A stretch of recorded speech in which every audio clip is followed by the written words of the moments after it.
St. Arts International School CPSC with IIT, NEET Foundation, AC Campus, Pre-KG to Class 12. Admission జరుగుతున్నవి. Karimnagar.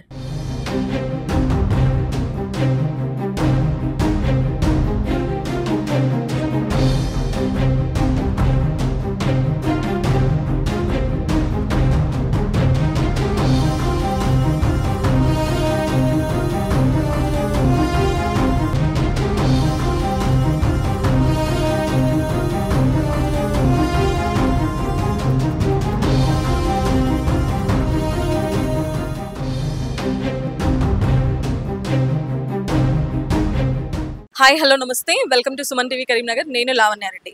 ఎండ తీవ్రత అనేది రోజు రోజుకు పెరిగిపోతా ఉంది. మనం చూస్తున్నాం ఇప్పుడే 40 degrees ఎండ దాటింది. ఇంకా వేసవి కాలంలో ఇంకా ఎండ రాను రాను చాలా ఎక్కువగా ఉండబోతుంది.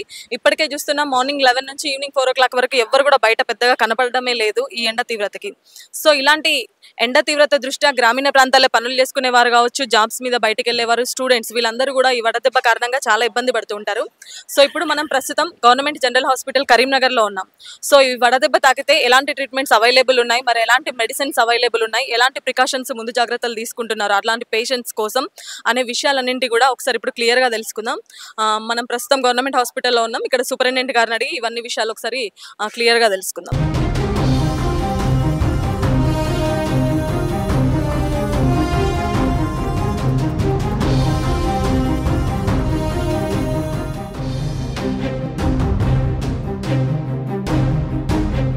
ప్రస్తుతం మనతో గవర్నమెంట్ హాస్పిటల్ సూపరింటెండెంట్ వీరారెడ్డి గారు ఉన్నారు. సో సార్ని అడిగి ఇప్పుడు వడదెబ్బ ఎండలు చాలా రోజు రోజుకి తీవ్రత అనేది చాలా పెరిగిపోతా ఉంది.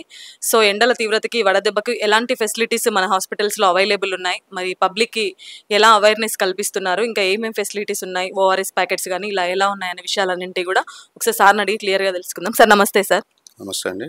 సార్ చెప్పండి సార్, ఎలాంటి ఫెసిలిటీస్ అవైలబుల్ ఉన్నాయి, వాళ్ళకి ఏమేమి ట్రీట్మెంట్స్ ఉన్నాయి? ఇప్పుడు మనకి ఇయర్లో సీజన్స్ మారినప్పుడల్లా కొన్ని సీజన్ బట్టి డిసీజెస్ రావడం అనేది జరిగింది. ఆ టైంలో కొద్దిగా మనకి ఆ ట్రాన్సిషన్ పీరియడ్ అంటాం. ఆ పీరియడ్లో కేసెస్ మనకి సర్జింగ్ ఉంటుంది, ఓపీ పెరుగుతుంది. దానికి అనుగుణంగా మేము ప్లాన్ చేస్తుంటాం.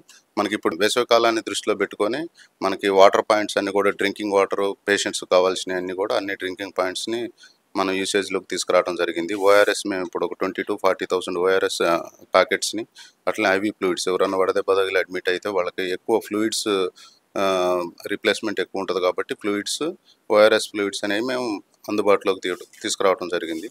ప్రజలు కూడా వ్యవసాయ పనులు చేసుకునే వాళ్ళు కానీ గ్రామాలలో తిరిగే వాళ్ళు బయట ఎక్కువ పని ఉంటే తప్ప బయటికి రాకుండా వాళ్ళు ఇళ్లలోనే ఉండేసి నీడ ప్రదేశాల్లో వాటర్ ఎక్కువగా తాగుకుంటూ వడదెబ్బ గురి కాకుండా ఉంటే చాలా వరకు మనకి కేసెస్ తగ్గుతాయి. జాగ్రత్తలు అంటే ఇవి ఎక్కడైనా సరే వాటర్ ఎక్కువ తీసుకోవాలి, బయట తిరగకుండా ఉండాలి. వాళ్ళకి సంబంధించిన ఇప్పుడు వడదెబ్బ తగిలి వచ్చిన వాళ్ళకి సంబంధించిన మెడికల్ ట్రీట్మెంట్స్ కానీ అన్ని అవైలబుల్ ఉన్నాయా సార్ మన దగ్గర?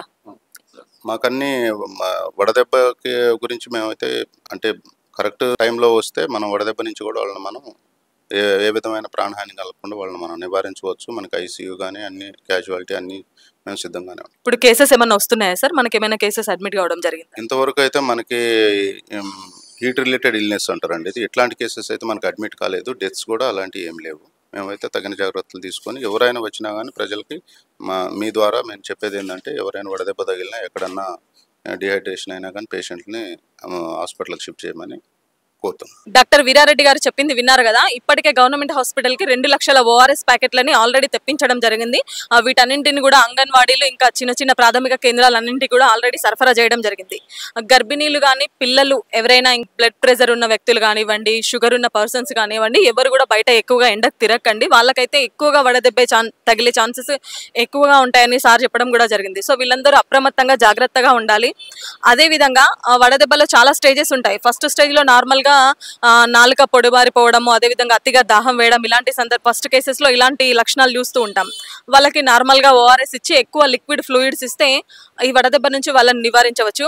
బట్ సెకండ్ స్టేజ్లో మాత్రం డీప్గా వాళ్ళ పార్ట్స్ అన్నిటికీ కూడా ఈ వడదెబ్బ ఎఫెక్ట్స్ అనేది తగులుతూ ఉంటుంది. ఎక్కువగా షుగర్ పేషెంట్స్ ఇలాంటి వాళ్ళకు కూడా చాలా సివియర్గా ఉంటుంది ఈ ఎఫెక్ట్ అనేది.